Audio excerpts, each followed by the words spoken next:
This is literally rich with CNH. That's Chase and Hakeem. Oh, look at that.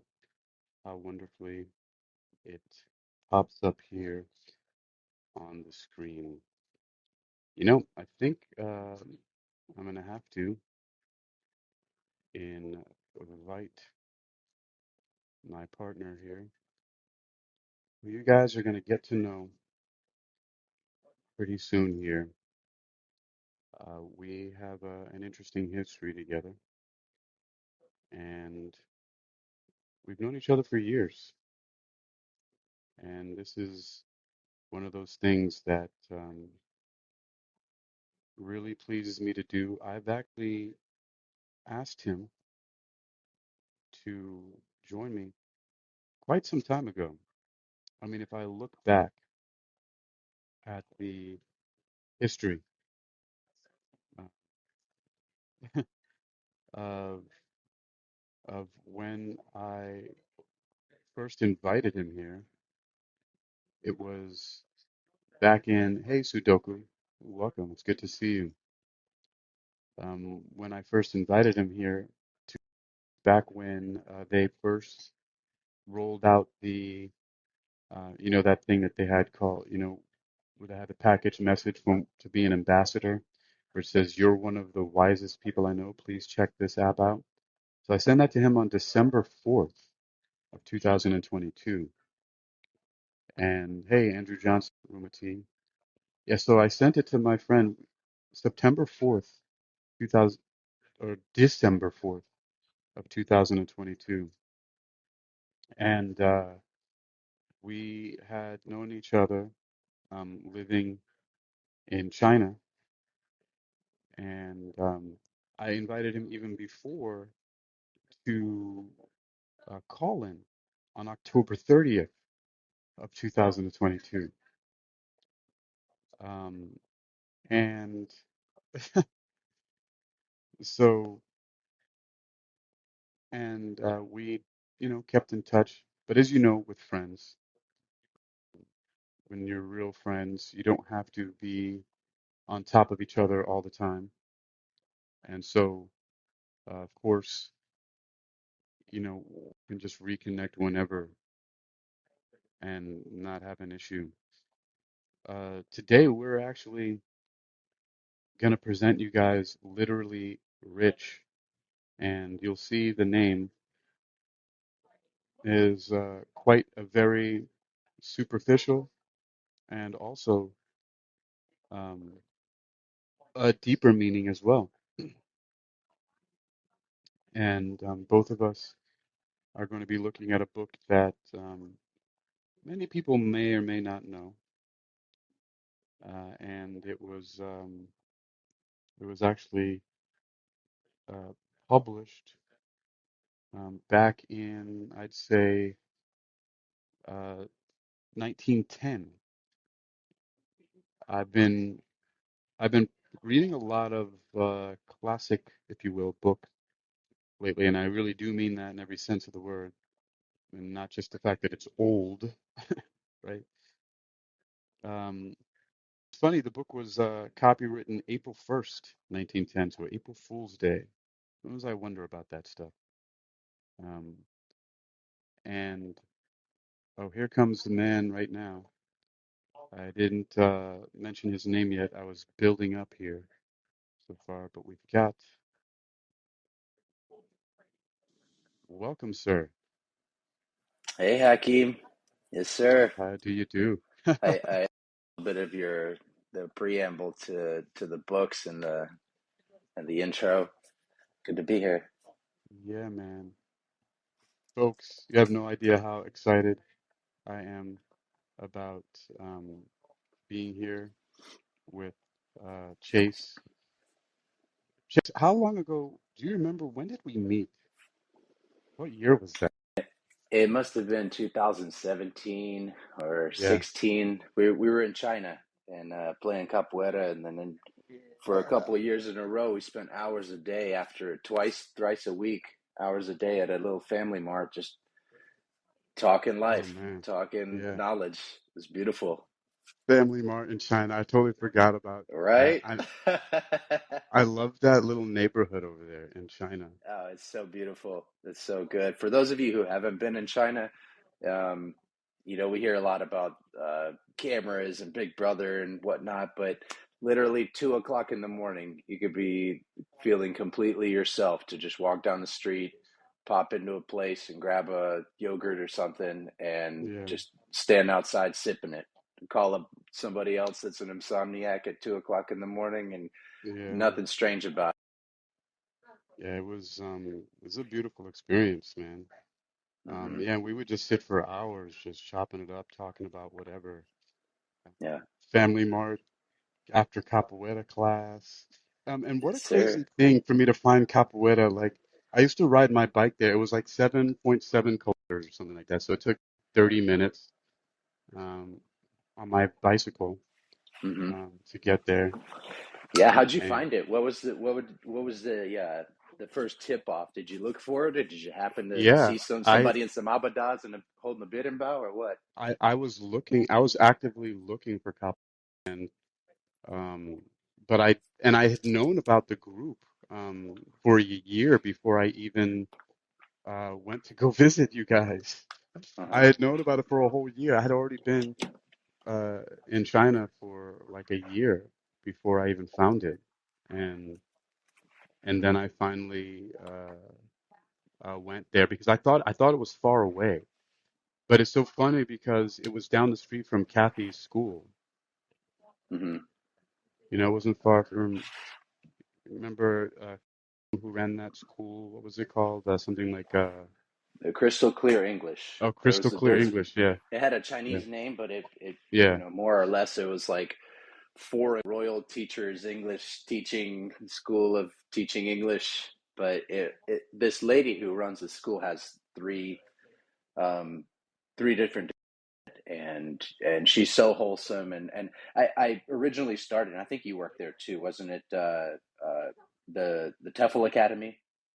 Did you Yeah, didn't you have yeah, work there? I yeah. And then And my experience, uh, oh, go ahead, yeah, I brother. was just going to say real quick, my experience there. That was, I got a contract with them and came to China to teach English. And 5 weeks later, I just felt completely exhausted, burnout. The way that they run their schools, at least that one, and the branch owners were, it just felt it felt very much like a factory. It wasn't very quality. I was showing up to work in the three-piece suit, like being the professor. Like my journey was to master English, teach, travel the world, and have something to rely upon that was needed everywhere that I wanted to be.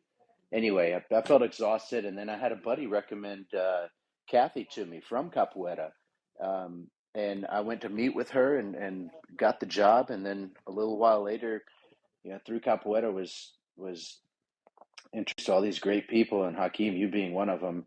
Um, when it was time for me to move back to the States, I remember we had a meeting with you, Kathy, and I, and we transferred the head teacher and the teacher trainer role to you. And man, what a great experience! I'll tell It you what, was I spent awesome. 2 years over there and had a lifetime worth of memories. I I'm super for that capoeira group. Um, I look Yep. for. I told myself when I was at that TEFL Academy, I need something else. Before I got to Crystal Clear English, I said I need something, something for roots. And so I looked up Capoeira China, and boom, based on my location, Hangzhou, China, there's a Capoeira Yeah, man. Manjinga, Hangzhou. Um, Mr. Marcelo had planted a school there, and in Taiwan. I think there's one up in Beijing, maybe. But The cool anyway, thing I looked for it and found it. about Marcelo is he was the guy who did the mocap for the Tekken video games. Eddie Did you Gordo. know that? Yeah, Yeah, I Eddie Gordo. remember playing Tekken 3 on PlayStation, dude. Yeah.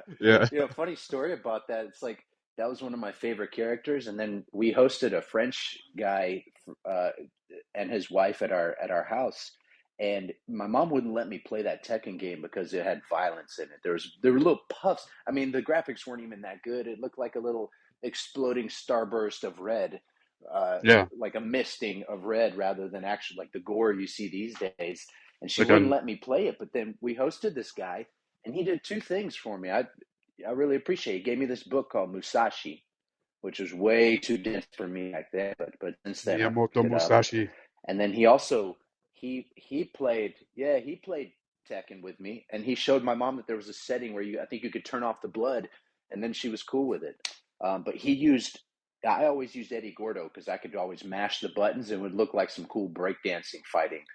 And then he would always use Lin or Lee, which was the guy who knew all the forms of Asian martial arts.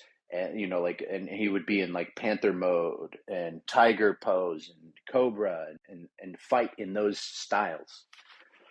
Um, Man, those long-winded tangents just to say that Capoeira, Mocap, Eddie Gordon, Oh yeah. Mestre Marcelo, the one that Yeah, started bro. the school for the training that we did in China, was yeah. If you guys are ever into Tekken or that series of fighting games, there was a real You guy know, behind the motion capture.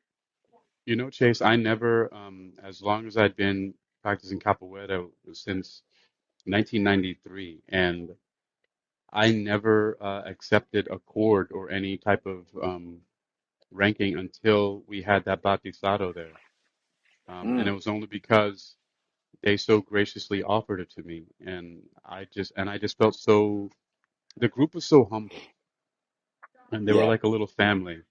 And yeah. so when they gave me, like, they bumped me up like a few, like they didn't give me like the beginning when they gave me a green cordal, and Hmm. I just said, you know what, I'll take it, and I still have it but it was only because of that group, because I Beautiful. felt very close to that family, and that I'd never accepted any belts or ranks or anything like that in martial arts before, because I always followed the wrestler, boxer, Muay Thai path, which is train, fight. That's it. Not train, get belts. Like I never, like Mr. Miyagi said, uh, uh, belts are for holding up pants. Aren't they though? Yep.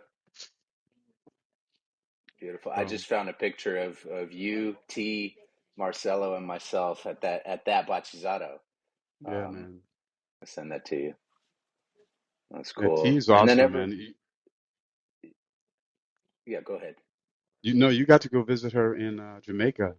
Yeah, I did. When I was living in DC, I flew down to Jamaica for about a week, and we took a road trip around. Her parents let us borrow the car, and it was it culminated in a reggae festival, and then back off to the coast. That was awesome.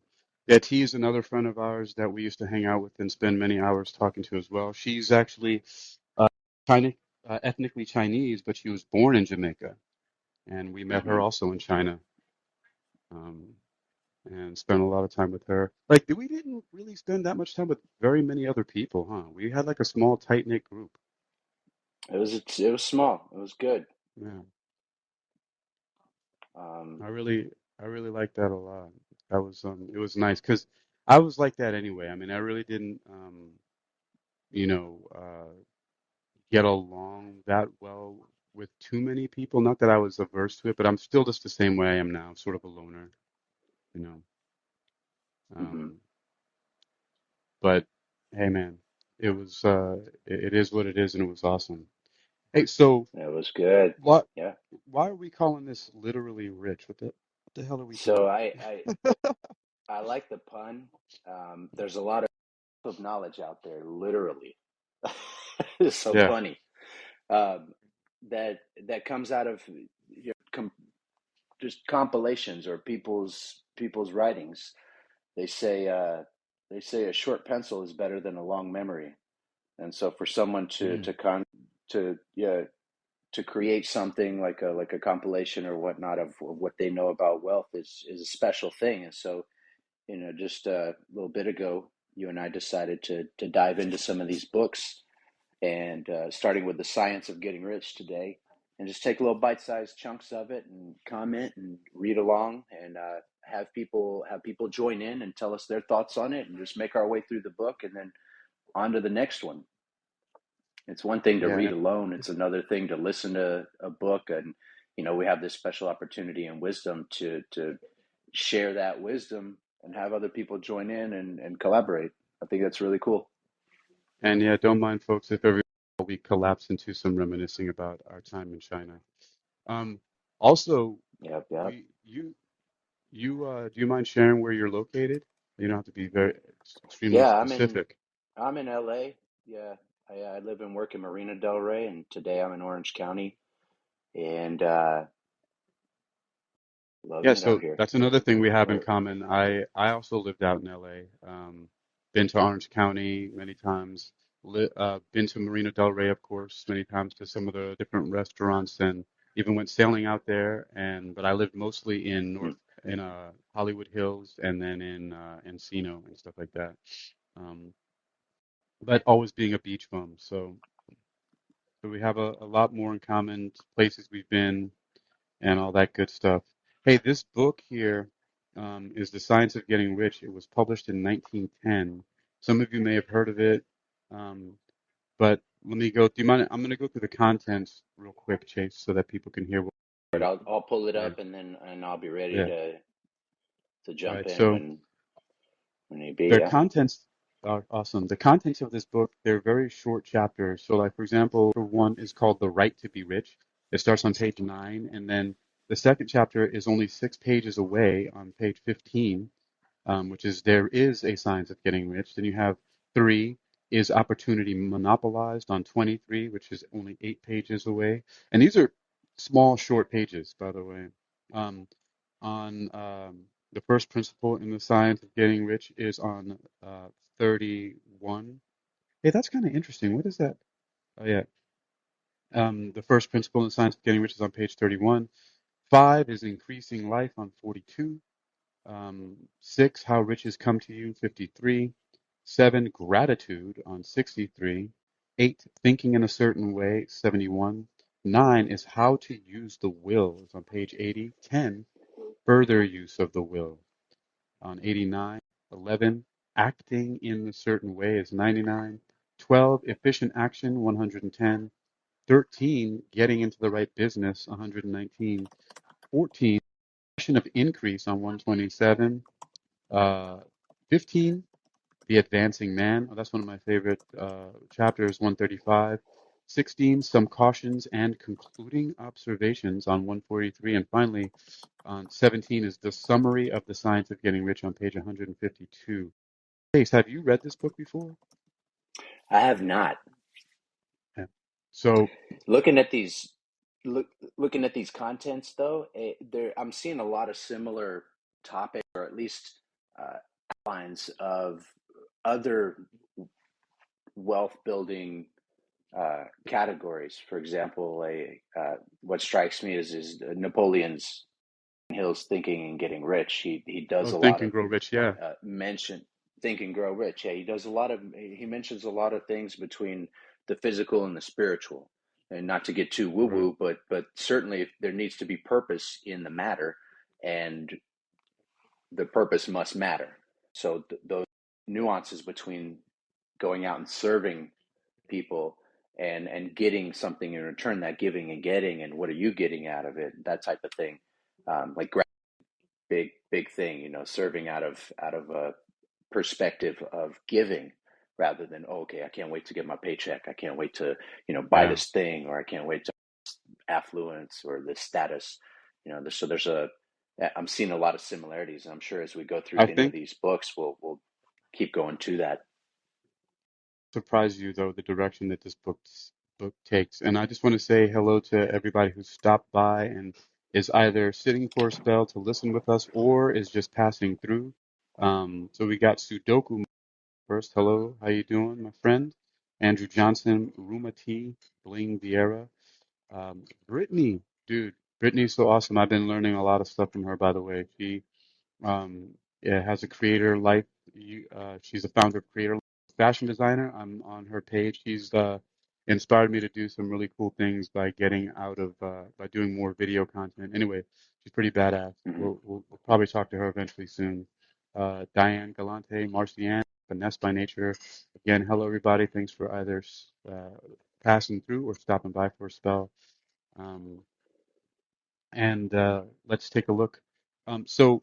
Um, the preface of this book I'd like to get into. Do you want to read it or have me start that off, Chase? I'll read it. I'm All right. dying to read something. All right.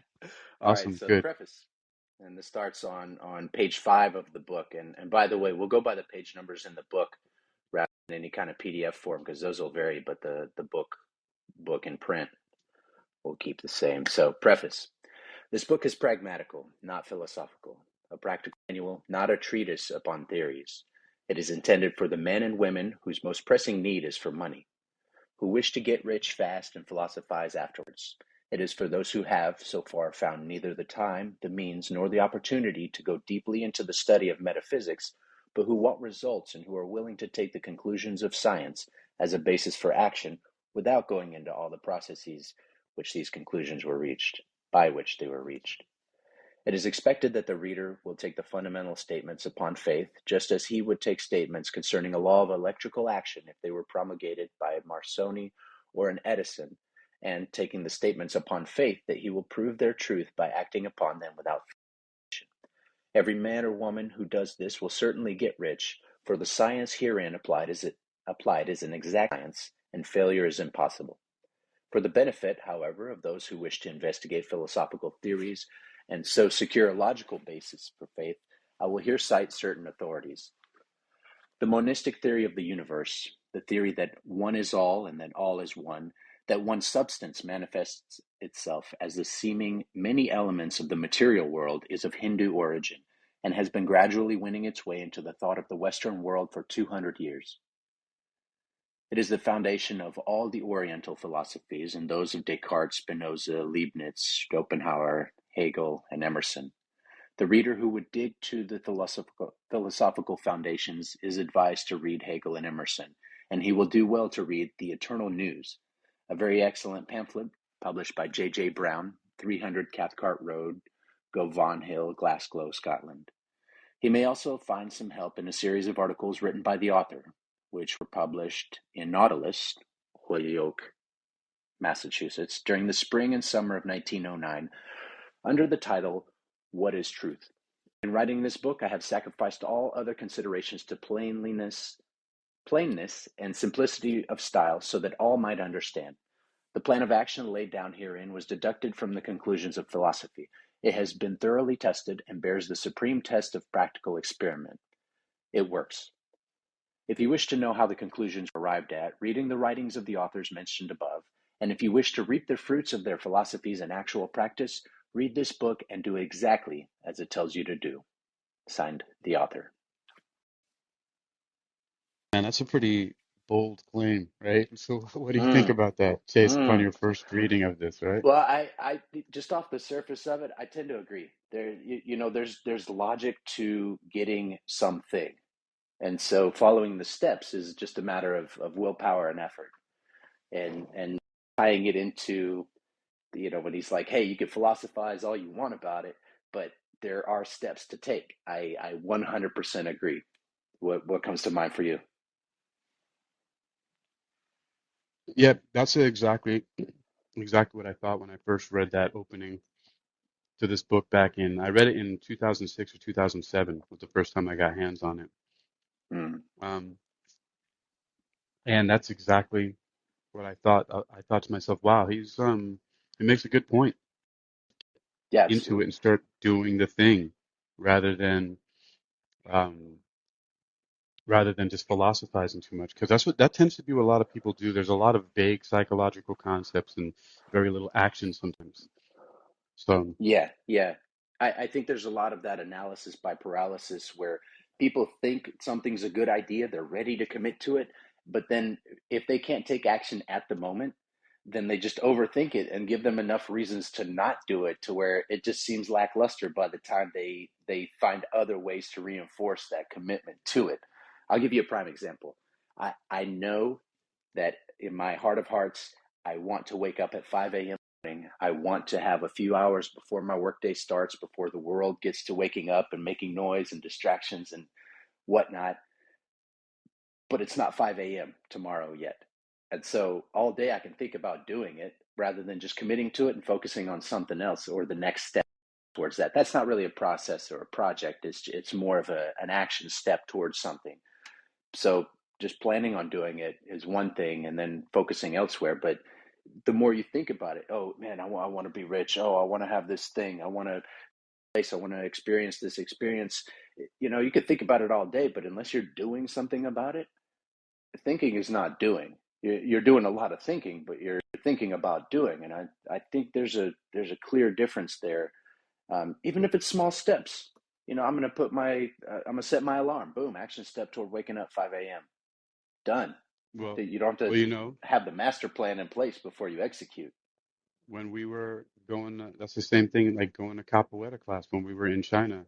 You know, just Mm. I want to go to class. Well, that's great. What about just going to class, right? And practicing, right? We Yeah, just did it. We just showed up every day and we went there yeah. to that dance studio. What was that, like on the 22nd floor or something like that? That building we Man, had to it get was on that up there. elevator. Yeah, there were three floors above it. I've got a picture from the rooftop where Nice. you can see the whole city around there. But yeah, it Oh was my two God. floors away from not. Yeah, that's pretty awesome. Um, There's another. yeah, that's Oh, go ahead, go ahead. no, that's a great example though of what you're saying about just having that idea to do something and instead of um, waiting around and planning all that stuff like that, just get it done. You know, you can hype yourself up as much as you want. There's nothing like doing it. Yeah, you can jump in and out of a mindset as fast as you can come up with a new mindset.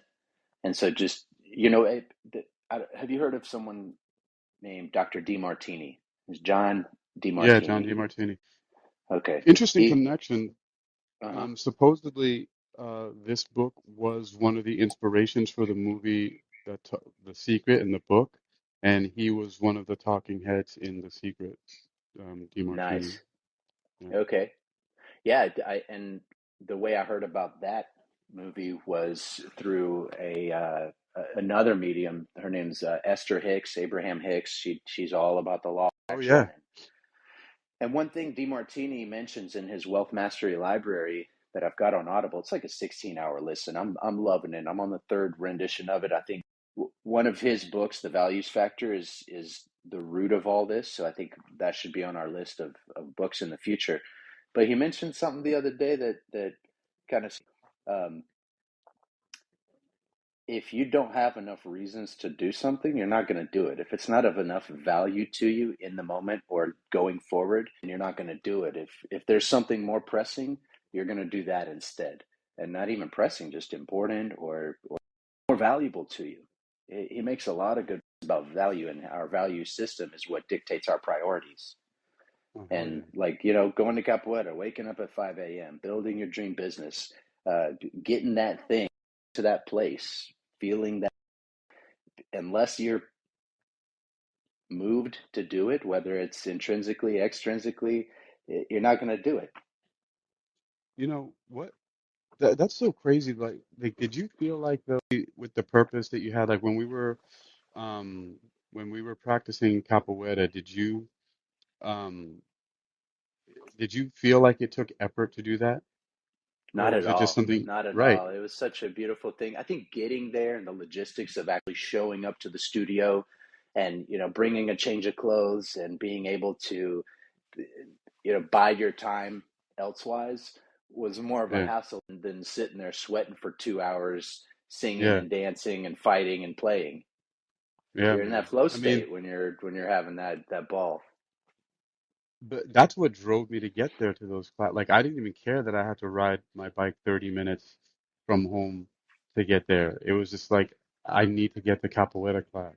I need to go Hmm. hang out with Chase and T in capoeira. We're gonna park our our bikes there at Little the bottom of that e-bikes, yes, building, sir. and then make that our way up to that 22nd floor, or whatever it was, and Yeah, then and for the sweat up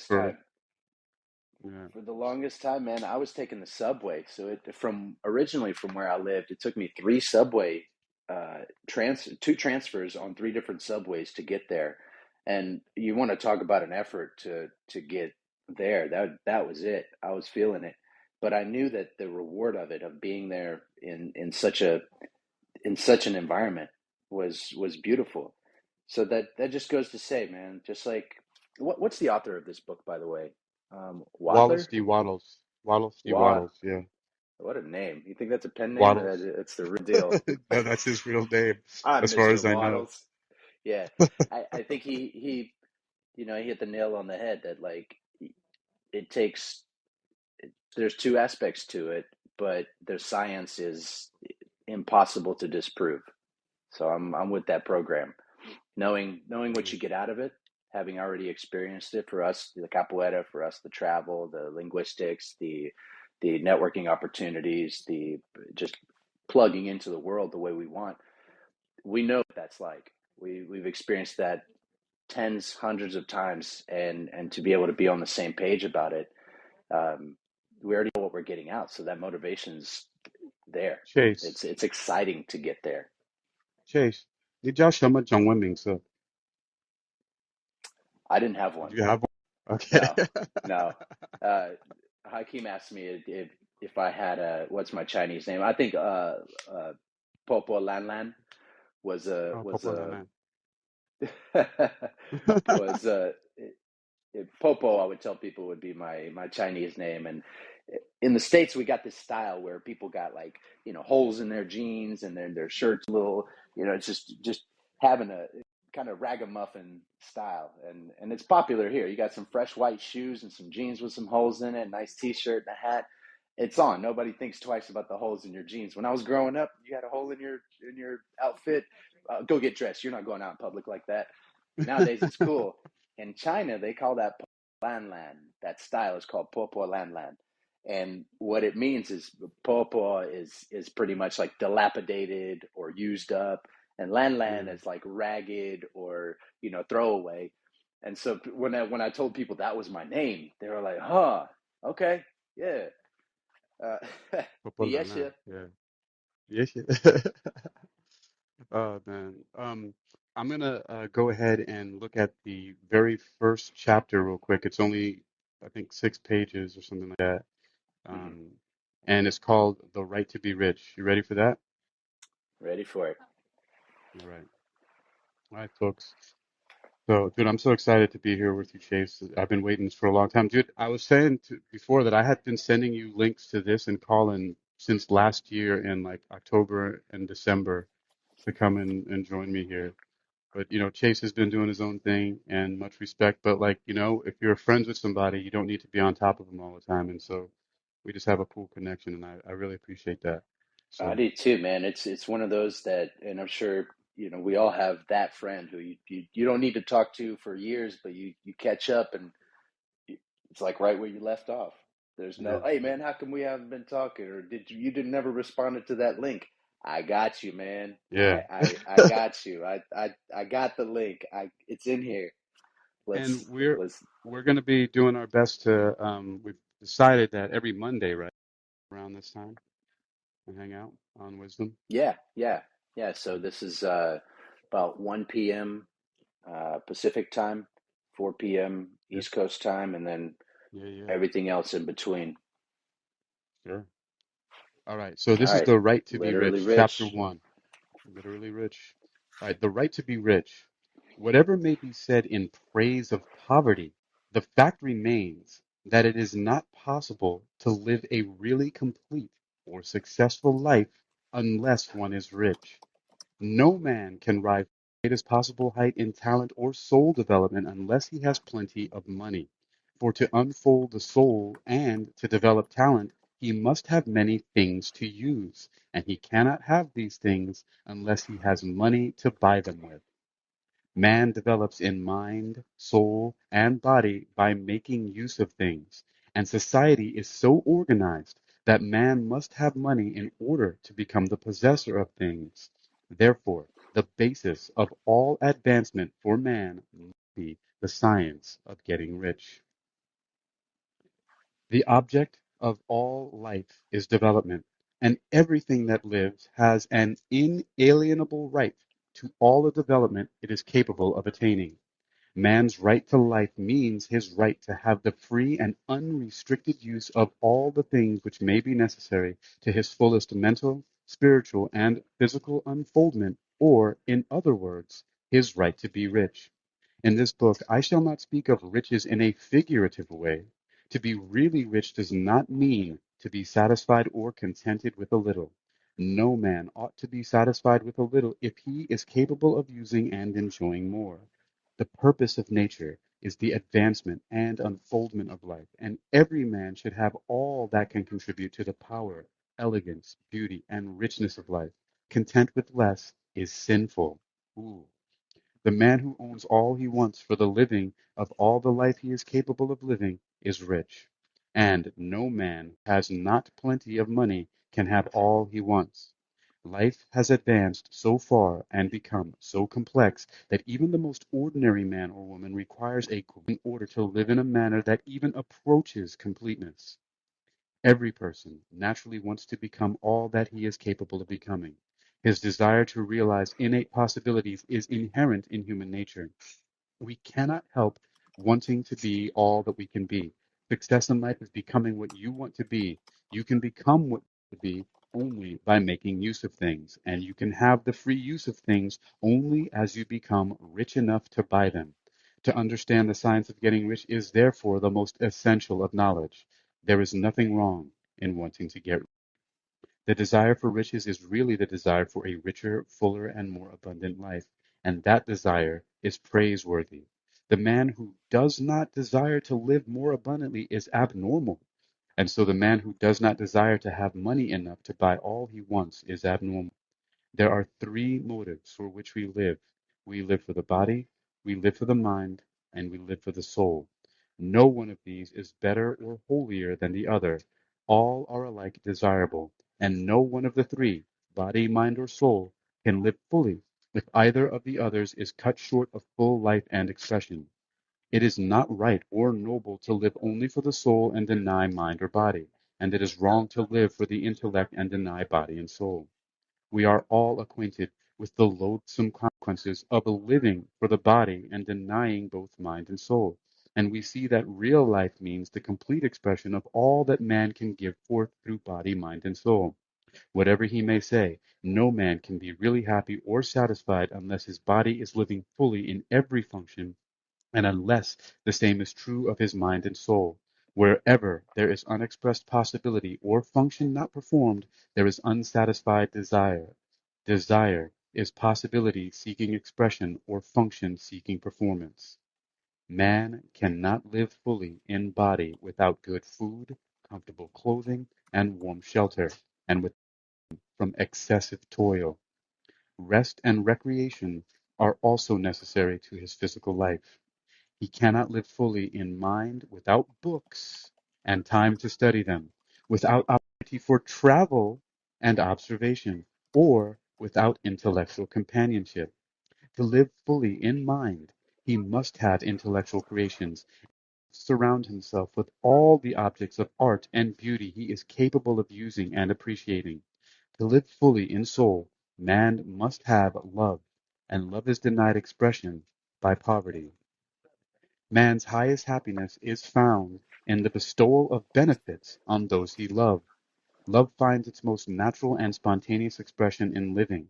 The man who has nothing to give cannot fill his place as a husband or father, as a citizen, or as a man. It is in the use of material things that man finds full life for his body, develops his mind, holds his soul. It is therefore of supreme importance to him that he should be. It is perfectly right that you should desire to be rich. If you are a normal man or woman, you cannot help doing so. It is perfectly right that you should give your best attention to the science of getting rich, for it is the noblest and most necessary of all studies. If you neglect this study, you are derelict in your duty to yourself, to God, and to humanity, for you can render God and humanity no greater service than to make the most of yourself. Boom. Wow. Wow. So chapter one was pretty epic. I think it really speaks to deserving. You look at that word of deserve, it's out of service. When you're able to help others do what you love to do, that's when you're going to love doing what you're helping others do. Yeah, that's pretty heavy. So anything that stuck out to you in there? Because I felt it like a little bit like he was pushing hard. He was like, "You're not normal if you don't want to get rich and make the most of yourself and your life." I agree. I agree. And you know, riches come in all shapes, forms, and experiences. You may be physically rich, you may be mentally rich, you may be spiritually rich, but the balance is key. I think what he meant by, hey, there's three motives, and we all know the lacking of physical without the spiritual, or the monetary without the well, monetary, depending on how you want to monetize. One without the Yeah, other is there's a lack of balance. yeah, That yeah, stood out mind, first body, and mind, foremost. soul. He's like, if one of those three are out of balance, because that's what I like about it. Because he did say you're abnormal if you don't want to be rich, but he said that the riches are of body, mind, and soul.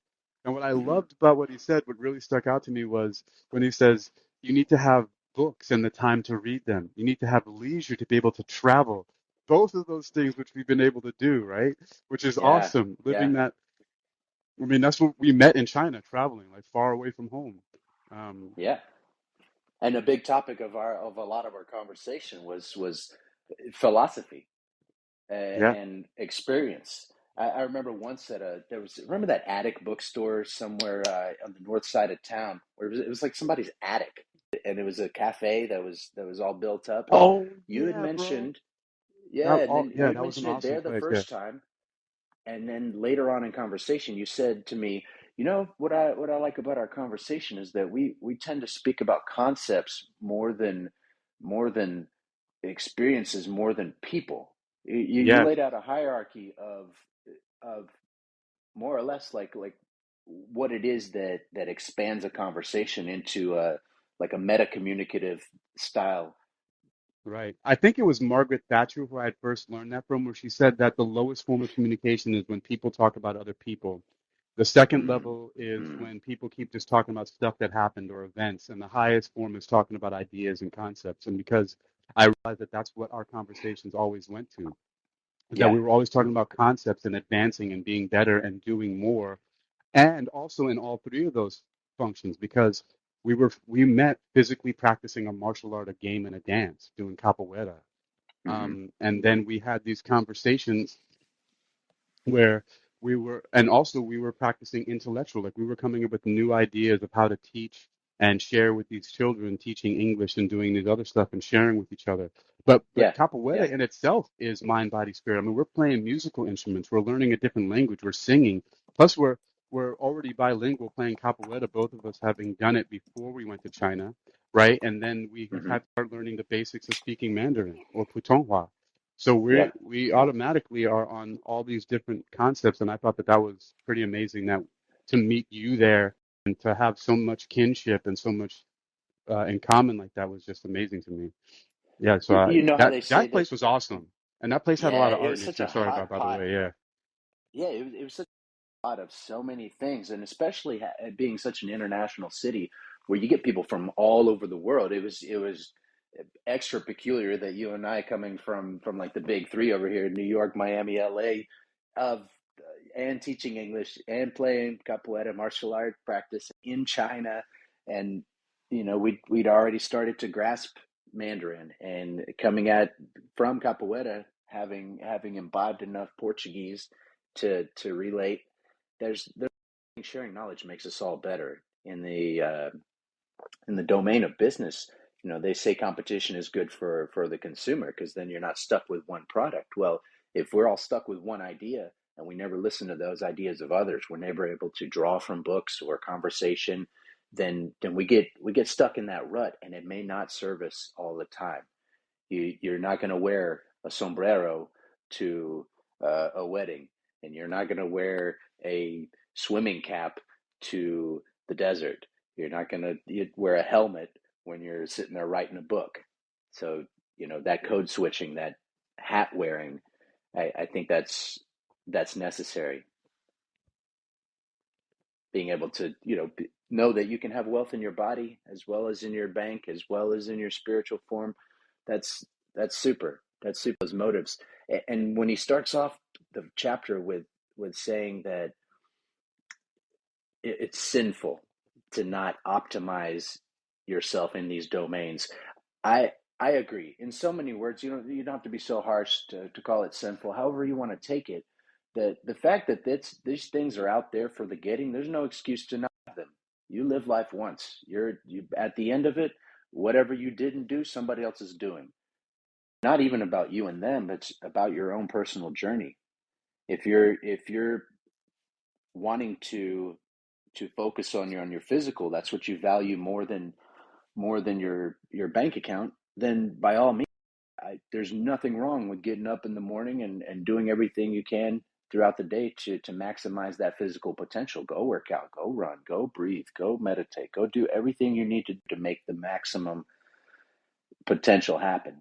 Likewise, if your family is your number one value, by all means, go spend time with the kids, go visit relatives, go call your friends, go make sure that your network is strong because that's what feeds you. That's what makes you rich. That there's so many ways to describe rich.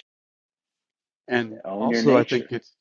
I think it's interesting too that, there are some people who are so caught up in only their physical that when they start getting older and they're not able to maintain their looks and they only focus on that one thing, they start to like lose their shit, and that's why, again, his emphasis on body, mind, and spirit. Because if you just focus on one, it's so unbalanced that people, um, they get caught up in one, or people who focus only on their intellect, then they're still also focusing too much on just one thing. And if they aren't able to keep up with that, like it's having those three legs at a minimum of spiritual as well that will keep a person going because those things change over time.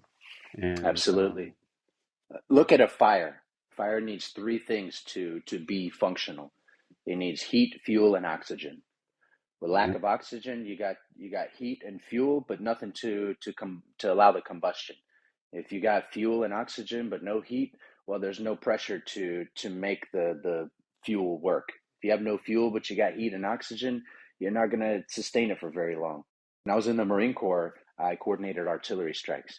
My job was to make sure that the artillery were functional and coordinated. So you had the eyes, the brains, and the muscle. Eyes see the target, they relay it to the brain. Brain plots the target, relays it to the guns. Guns pull string, go boom. Observer watches it, readjusts, and do it again. Shoot, move, communicate. So that trifecta, I think it's all over life. You can see it in cycles, and having balance is key. I can't stress enough. And I'm curious what Waddles is gonna say of the proportions of things. Hey, if you're too focused on here's an idea to value the monetary in a physical form. Let's say you all you do is work out and you're valuing the physical, then you're complaining about your bank account. Well, why not monetize that physical? Why not, start a podcast talking about health and wellness? Why not go, promote a product that you use all the time and get affiliate marketing going for it? If your value is fashion and you got the latest duds, well, I'm sure there's somebody that's looking up to you walking down the street. Man, where did they get that? Okay, put it somewhere. Somebody's going to want to put an ad on it. Somebody's going to want to do something. There's so many ways to reinforce your values. And I'm going to speak a lot about values because the most recent thing that I've read about wealth building was Dr. John DeMartini's Wealth Building Mastery Library and his Values Factor book. And I'm really diving into that. And to me, yeah, it's priorities, what we spend our money on and talk about and fill our lives with and really promote. That speaks. You know, that's how you vote. That's how you let people know what you stand behind. Inventory your life. That's where it's going to be. I'd like to, this book, is there one particular, I think you mentioned it earlier, from John DeMartini that you wanted to eventually get to on Literally Rich coming up? I think it would be since we're focusing on wealth building, I think his wealth building.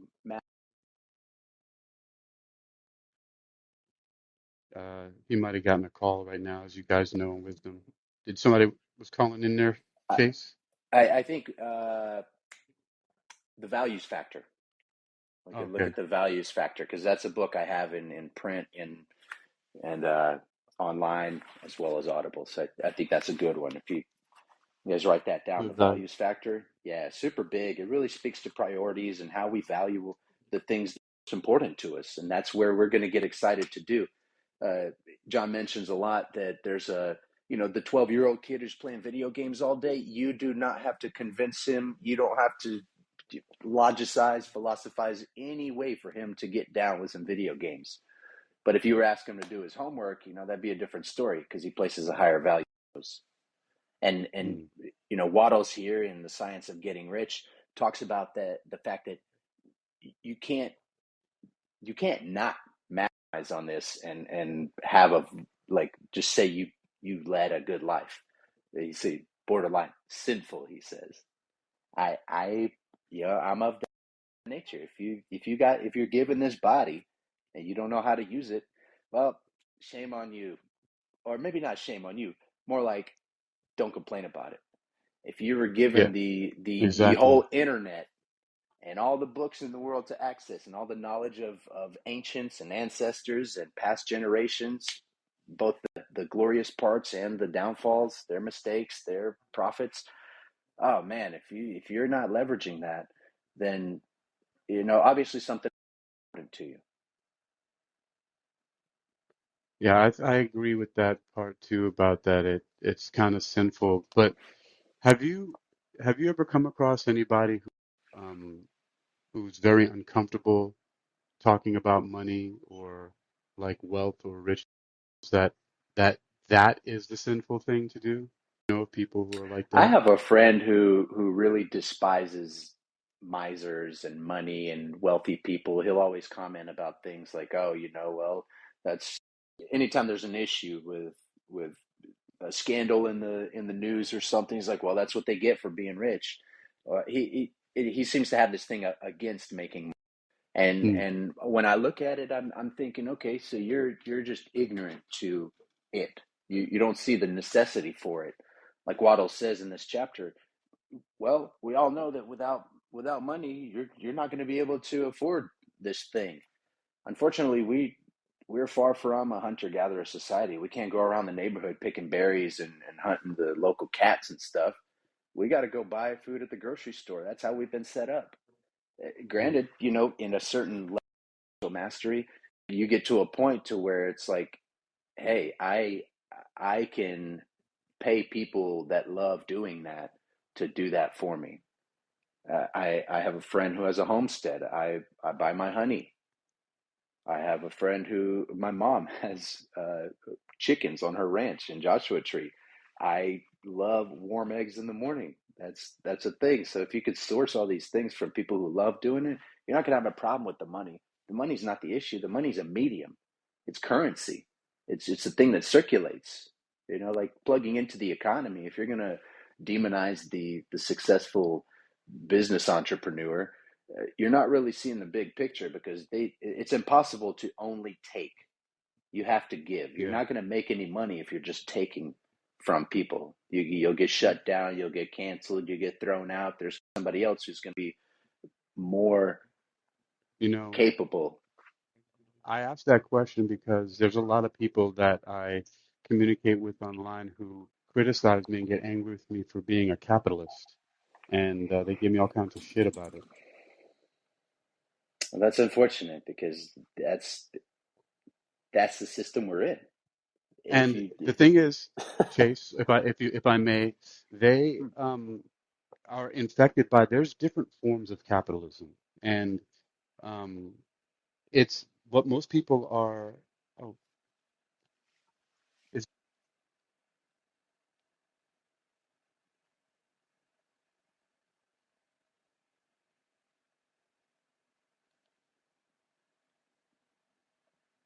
Hey Hakeem, you kind of dropped off for a second. You said most yeah, people I did. are.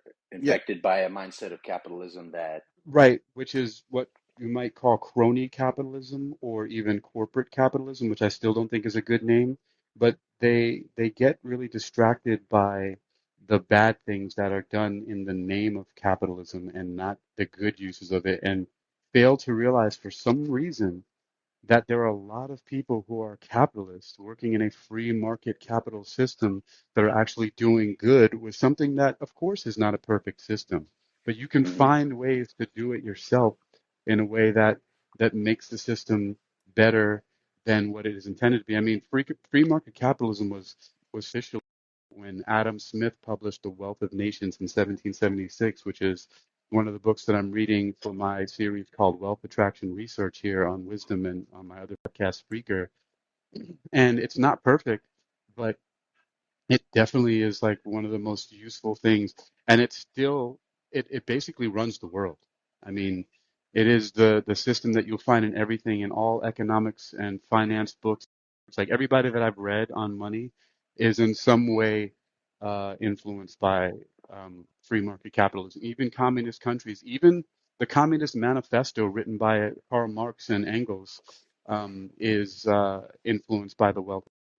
And so it's just it's very fascinating to me how um, that attitude about money and I know lots of people like that, like the person you described as well. So um, oh, so by the way, Chase, as you can look at your timer there, we have 7 minutes left for you there. So I don't think that we'll get to chapter 2 today, but your input has been invaluable. And also, as we talked about earlier, we might explore that other channel. But what, any more commentary looking at chapter 1 um, that you want to comment on? Because you'll take the lead on chapter 2 the next time we do Literally Rich next week or whenever, if there's any time in between that we get to it.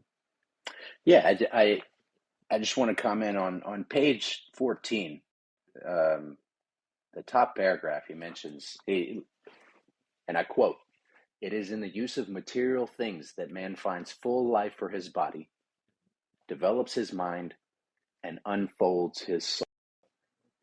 Mm. Look, folks, the matter of it is that we live in a material world. We are physical beings. We can argue that we're spiritual beings in a physical body. I agree, but we're also physical beings living in a spiritual nature. There's that balance. We are the thing that requires sustenance, that cannot survive alone. So our bodies, they perish, our things, they dissipate too. But to build wealth in all domains, let's keep going back to wealth is a material, it's a physical, mindful, spiritual thing. Riches in all those domains, and to find happiness in those, you gotta build them. Just like you want to build your body, you gotta feed it right, sleep it right, enjoy yourself. Build your mind, you gotta fill it with the things that you want in it. Build your soul. Well, it's really just uncovering the soul, digging down in there. And so wealth building in essence, man, you got to manifest, you got to get down from the ground up. And that's, take care of yourself. If you don't sleep right, you're not going to, in nothing your day is going to feel as good as if you did sleep right. You didn't eat right. Let's say you slept right, you didn't eat right. Well, you're going to be hangry all day. You're going to be lacking perception. Things are going to be fuzzy until you get right. Sleep right, eat right. You don't take care of your body. You don't brush your teeth. You don't go pick the boogers out of your eyes or comb your hair or iron your clothes or something. You're not going to feel as good as if you did. So it's those basis of things, and they all start with this physical. Sleep right, eat right, hygiene, present yourself well.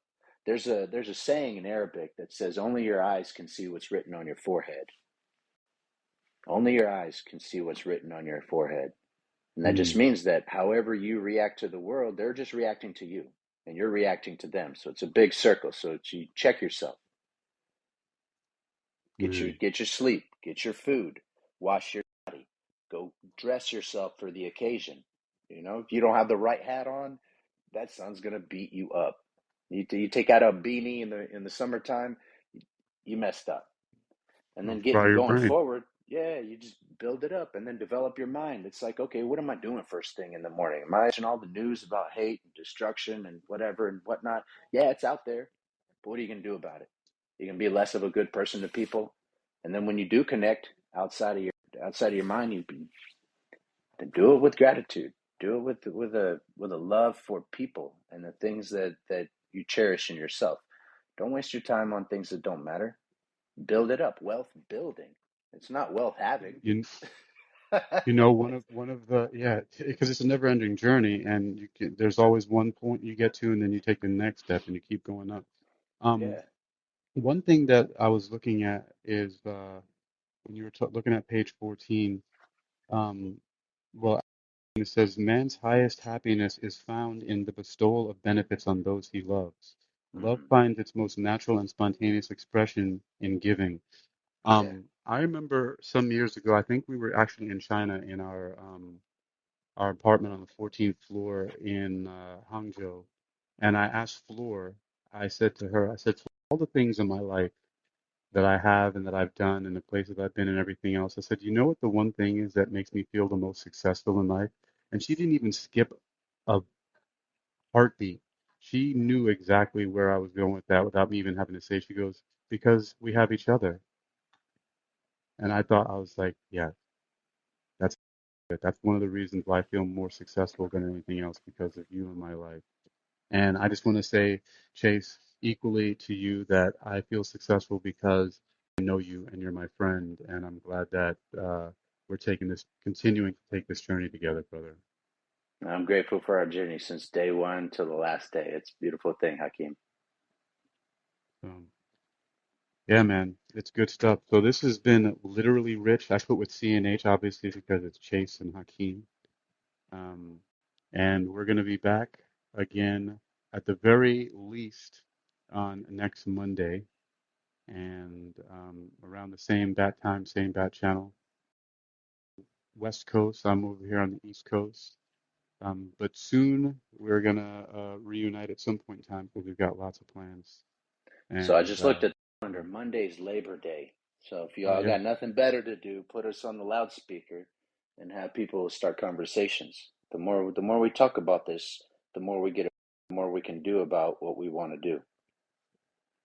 right. Any Enjoy yourself. parting thoughts? Mm. Any more parting thoughts, good sir? I'm enjoying this. I read a lot of books. I don't talk about the books. I talk about the concepts and things in them. So I'm really in the fact that we decided to do this, and this is the first of many. This is Yes, sir. The Science of Getting Rich by is it J.J. Waddles or Wallace D. Waddles. See, that's the great Wallace thing. D. Waddles Chase has never read this book before. This is great. or heard a name And like that.